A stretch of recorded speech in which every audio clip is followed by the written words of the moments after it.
Pendant des siècles, l'enfance fut un espace de découverte libre, de jeux spontanés, d'expérimentation physique et émotionnelle. Grimper aux arbres, tomber et se relever, se chamailler et se réconcilier, tout cela forgeait naturellement le caractère, l'autonomie et la résilience.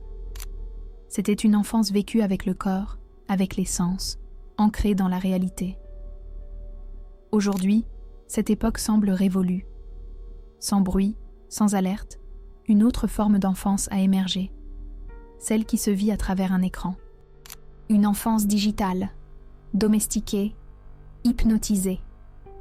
Le terrain vague a été remplacé par l'écran tactile, l'exploration par le défilement, le lien vivant par la connexion virtuelle. Et cette transformation, loin d'être neutre, a redessiné le paysage mental d'une génération entière. Ce basculement ne s'est pas imposé par la force, mais par le confort. Les parents, soulagés par le calme temporaire qu'un smartphone apporte, ont laissé ces objets envahir l'enfance, sans toujours en mesurer le coût. Or, on ne peut réécrire les premières années d'un être humain sans conséquences profondes. Ce n'est pas seulement l'enfance qui est reprogrammée, c'est le développement même de l'humain qui est redéfini. Le smartphone n'est pas qu'un outil technologique. Il est devenu, pour beaucoup d'enfants et d'adolescents, une extension de leur être, un objet presque organique, toujours à portée de main. Il rassure, distrait, comble le vide, mais il isole aussi, fragilise et déstructure. Ce n'est pas seulement une habitude, c'est une nouvelle forme de dépendance émotionnelle, nourrie par la récompense instantanée et la gratification superficielle. Derrière chaque notification se cache une promesse de reconnaissance. Derrière chaque scroll, un espoir de distraction. L'enfant n'apprend plus à tolérer l'ennui, à observer le monde, à s'écouter. Il devient esclave d'un flux constant d'informations qui le détourne de lui-même. Et plus il est exposé jeune, plus son cerveau est modelé en profondeur par cette dynamique. Les conséquences sont déjà visibles. Baisse de l'attention, troubles de l'humeur, anxiété croissante, troubles du sommeil. Mais au-delà des symptômes, il y a une question plus grave. Que devient un être humain dont l'enfance n'a pas été vécue dans le réel, mais projeté dans un monde artificiel conçu pour capter et retenir son attention? Quelle forme d'adulte cela produira-t-il? Les réseaux sociaux ont promis le lien, mais ils ont livré l'isolement. Ce paradoxe est aujourd'hui au cœur du mal-être adolescent. Jamais une génération n'a été aussi connectée, et jamais elle ne s'est sentie aussi seule. Les interactions se multiplient, mais se creusent. On communique, oui, mais sans présence, sans profondeur, sans corps. L'écran filtre tout, émousse les émotions, réduit la complexité à des emojis et des likes. Dans cette hyperconnexion permanente, il devient difficile de construire une véritable intimité. On partage des images, des pensées rapides, mais on ne se révèle pas. On collectionne les contacts, mais on manque cruellement de liens, et ce manque ronge de l'intérieur. Il fragilise l'identité, érode la confiance, alimente une solitude invisible mais dévastatrice. Pour les adolescents, qui sont en pleine construction de soi, cette distorsion du lien social est dramatique. Ils cherchent l'approbation dans un miroir déformant, ils exposent leur vulnérabilité à des foules anonymes, ils vivent dans la comparaison constante, et ils s'effondrent, silencieusement.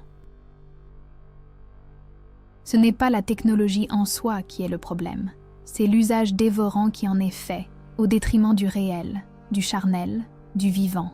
Le cerveau d'un enfant ou d'un adolescent est une terre fertile, souple, prête à être façonnée par les expériences, les relations et les émotions. Mais ce même potentiel d'apprentissage, de plasticité, le rend aussi vulnérable. Exposé quotidiennement à des applications conçues pour captiver, stimuler et retenir, le cerveau juvénile devient un terrain de jeu pour des algorithmes impitoyables. Ces plateformes ne laissent rien au hasard. Elles exploitent la dopamine, le besoin d'approbation, la peur de manquer quelque chose. Elles transforment le téléphone en distributeur d'émotions à la demande. Mais à quel prix? Chaque clic, chaque scroll, chaque vue nourrit des circuits de dépendance. On ne forme plus un esprit autonome, on le conditionne à la réaction automatique. Ainsi, la pensée lente, la concentration profonde, la capacité à différer une récompense s'effrite. Les enfants deviennent des consommateurs émotionnels avant d'être des penseurs. Et lorsqu'ils doivent affronter le réel, lent, imprévisible, parfois frustrant, ils se trouvent démunis. Ce ne sont pas des défauts de caractère, ce sont les traces d'un formatage précoce. Jouer n'est pas une distraction pour les enfants, c'est une nécessité biologique. Tous les mammifères jouent. C'est par le jeu qu'ils apprennent les règles sociales, explorent les limites de leur corps, affrontent la peur, testent la domination et apprennent la coopération. Le jeu libre, en plein air, sans surveillance excessive, est une école silencieuse mais puissante de maturité. Aujourd'hui, cette école est en ruine.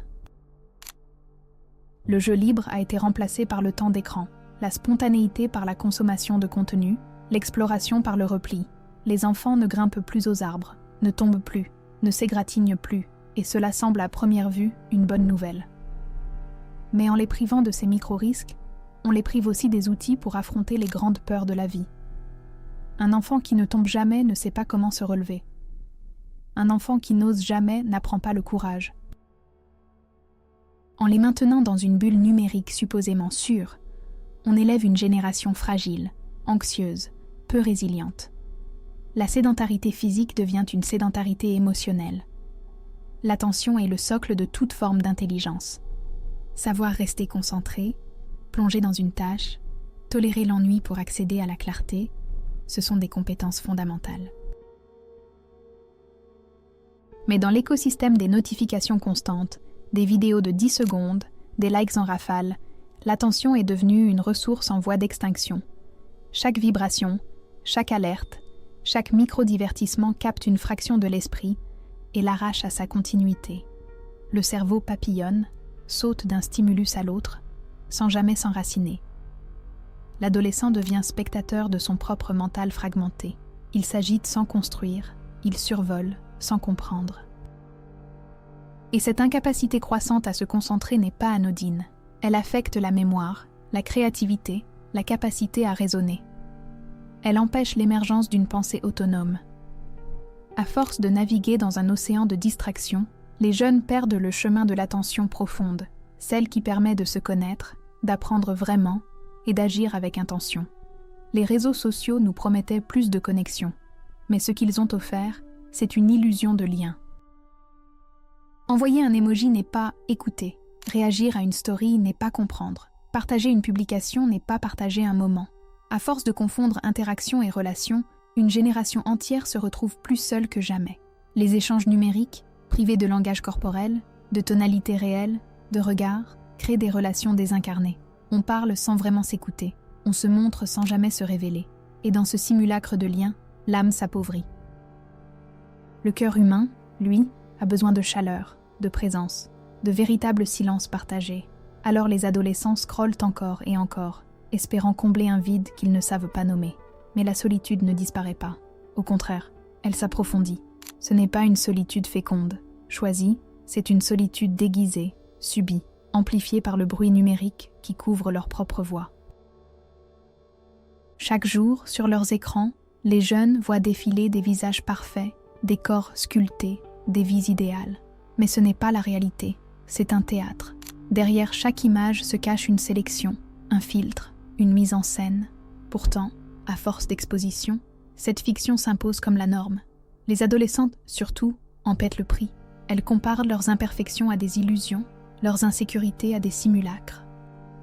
Et ce décalage constant génère frustration, honte, désespoir. Comment s'aimer quand on se sent toujours en défaut ? Comment s'accepter quand on pense que tout le monde va mieux, vit mieux, est mieux ? Ce bombardement d'images crée une blessure invisible mais profonde. La perte du rapport sain à soi. Le miroir devient un ennemi. Le regard sur soi se fait cruel, jamais satisfait. L'estime de soi, au lieu de se construire dans l'expérience, s'écroule dans la comparaison. Et c'est ainsi que les réseaux sociaux, au lieu de rapprocher, déforment, jusqu'à briser, grimper aux arbres, se battre dans la boue, s'éloigner un peu trop du regard des adultes. Le jeu risqué a longtemps été un terrain d'apprentissage fondamental. C'est là que l'enfant apprenait à gérer la peur, à prendre des décisions, à assumer les conséquences. C'est là qu'il se construisait, non pas à travers la sécurité, mais dans l'adversité mesurée. Aujourd'hui, ces expériences sont bannies. On veut des enfants sans bleu, sans frisson, sans prise de risque. On confond prudence et stérilité. Mais priver un enfant de ces petits risques, c'est aussi le priver des leçons de courage, de résilience et d'ingéniosité. Un monde sans griffures, sans égratignures, est aussi un monde sans cicatrices, donc sans croissance. Et cette absence d'exposition progressive au risque rend les jeunes plus vulnérables aux angoisses de la vie adulte. Sans préparation émotionnelle, sans muscles psychiques entraînés, ils tremblent devant le moindre défi. Le confort numérique a remplacé l'expérience réelle, et avec elle, c'est une génération qu'on a privée de se forger dans le réel. L'attention est devenue un champ de bataille. Chaque notification, chaque vibration, chaque pop-up lutte pour capter un esprit déjà dispersé. Les jeunes, en particulier, grandissent dans un environnement où la concentration prolongée est une rareté. Lire un livre devient un effort, écouter sans distraction, un exploit. Mais l'attention, comme un muscle, se développe avec l'exercice, ou s'atrophie dans l'oubli. En saturant les cerveaux de stimuli brefs et constants, les écrans empêchent le développement de la pensée profonde, de la mémoire longue, de la présence à soi. On vit en surface, toujours happé, jamais ancré. Et ce déficit d'attention n'est pas anodin. Il rend l'apprentissage difficile, la création laborieuse et le calme intérieur quasi impossible. Ce n'est pas seulement l'école qui en pâtit, c'est la capacité à rêver, à s'ennuyer, à construire une pensée, bref, à être pleinement humain. Autrefois, la cour, la rue, les terrains vagues étaient des laboratoires de vie. On y apprenait la négociation, la coopération, le conflit, la loyauté. Aujourd'hui, l'écran a remplacé la place publique. Et avec lui, tout un pan de l'éducation émotionnelle a disparu. Sans jeu libre, l'enfant n'expérimente plus le monde par lui-même. Il ne tombe plus, ne se relève plus, ne teste plus ses limites. On lui évite l'échec, et ce faisant, on lui vole la chance de s'en relever. On le protège du réel, et on l'expose à l'irréel. Un monde pixelisé, sans aspérité, sans leçons concrètes. Ce changement n'est pas neutre.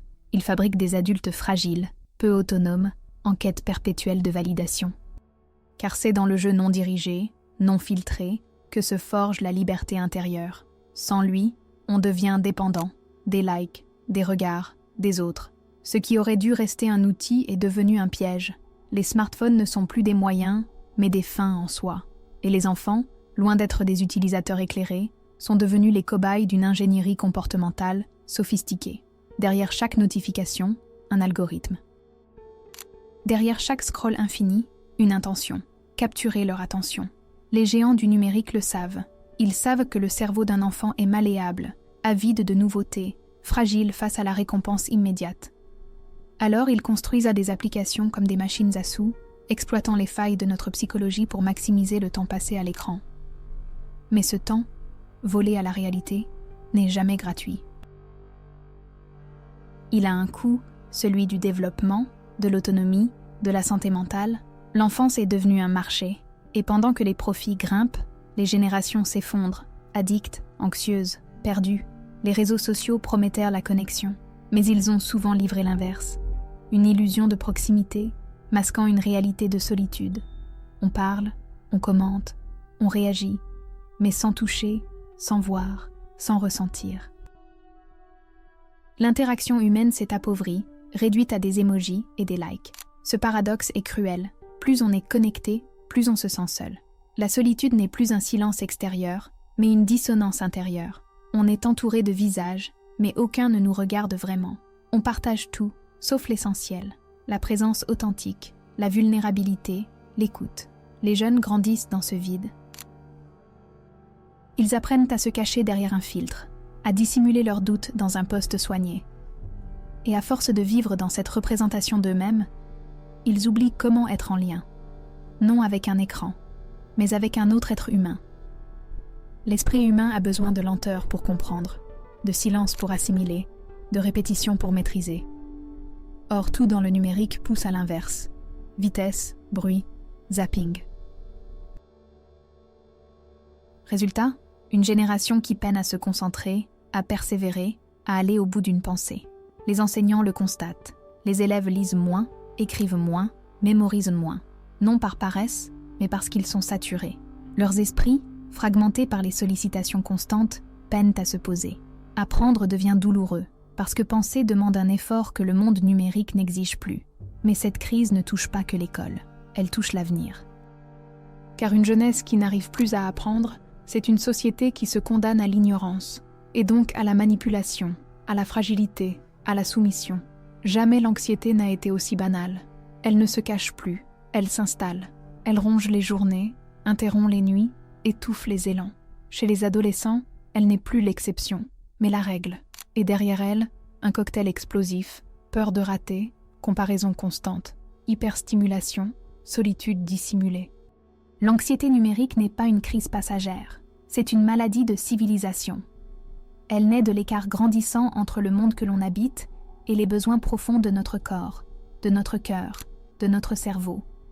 Trop d'images, trop d'attentes, pas assez de liens, pas assez de réalité.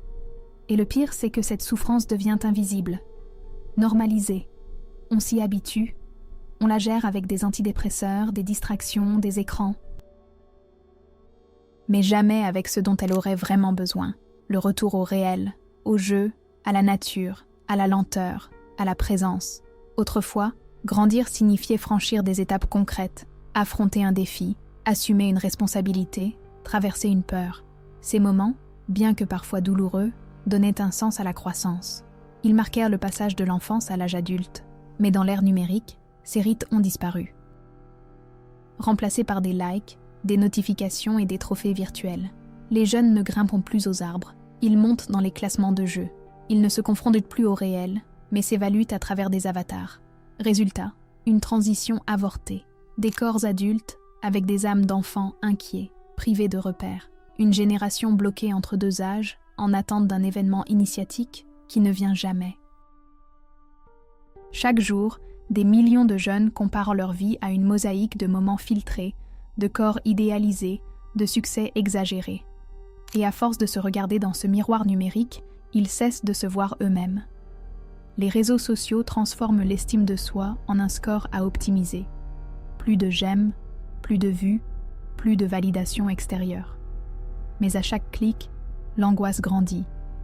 Car il y aura toujours quelqu'un de plus beau, de plus drôle, de plus aimé. Cette spirale est dévastatrice. Elle fragilise l'identité, nourrit le doute, sabote la confiance. Et pourtant, elle est devenue la norme. Une norme toxique, silencieuse, mais qui laisse des cicatrices profondes.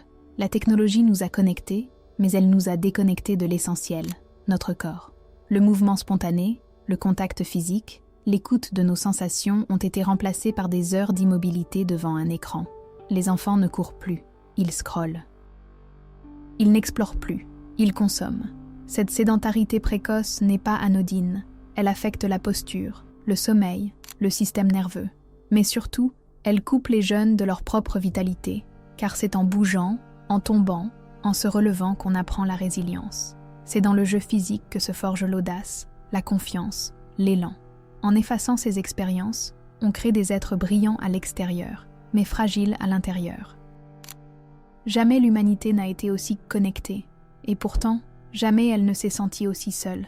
Derrière les messages instantanés, les réactions en emoji et les discussions de groupe, il y a souvent un vide, celui d'un contact humain véritable. Un lien numérique n'a ni regard, ni voix tremblante, ni chaleur dans les gestes. Il ne console pas, il ne confronte pas non plus. Il rassure l'ego, mais il ne nourrit pas l'âme. C'est un lien sans chair, sans friction, sans profondeur. Et plus on s'en contente, plus les vraies relations deviennent rares, voire intimidantes. Le virtuel, à force de s'imposer comme refuge, devient un mur. Il sépare, il isole, il donne l'impression d'aimer, sans jamais risquer d'être aimé vraiment. Chaque notification est une brèche, chaque vibration, une tentative d'intrusion. Dans cette guerre silencieuse pour capter l'attention, les jeunes grandissent avec un esprit morcelé, incapable de rester en place, incapable d'aller au fond des choses. La concentration devient un effort héroïque, la lecture prolongée, une épreuve, la pensée profonde, un luxe rare. Le cerveau, bombardé d'informations rapides, s'habitue à la fragmentation, à l'immédiat, à la récompense instantanée. Mais à quel prix ? Moins de réflexion, moins de mémoire, moins d'imagination. et une fatigue qui n'est pas physique, mais existentielle, comme si penser devenait trop lourd, comme si toute pause mentale devait être comblée, vite, par un écran. L'un des plus grands drames de cette génération est d'avoir perdu la paix. Pas la paix mondiale, mais celle du silence, celle de l'attente, celle du vide fertile où naît la créativité. Tout doit être immédiat, rapide, productif. Les jeunes ne savent plus s'ennuyer, et pourtant, l'ennui est un trésor. C'est lui qui pousse à inventer, à jouer, à se connaître. Mais dans un monde de sollicitations constantes, il est vu comme une menace, une anomalie à éliminer. Alors, les journées s'accélèrent, les pensées se dispersent, et l'âme s'épuise. Ce n'est pas l'agitation extérieure qui détruit, c'est l'impossibilité d'y échapper. La vraie dystopie, c'est de ne plus avoir d'espace intérieur où se retrouver. Face à cette dystopie numérique, la solution ne réside pas dans une nostalgie stérile, ni dans une guerre contre la technologie. Elle commence par un acte simple, mais révolutionnaire. Réapprendre à vivre sans écran. Offrir aux enfants, aux adolescents et à soi-même l'expérience brute du monde réel. Cela signifie jouer dehors sans GPS ni filtre, se parler les yeux dans les yeux, apprendre à s'ennuyer, à patienter, à échouer sans like ni partage, redécouvrir la lenteur, le silence, l'inconfort même comme espace de croissance. Ce retour au réel n'est pas un refus du progrès, mais une rébellion contre l'oubli de ce qui nous rend profondément humains. Car un esprit ne se construit pas dans le bruit constant, il se forge dans la présence. Et une génération qui réapprend à vivre sans écran, c'est une génération qui redevient libre.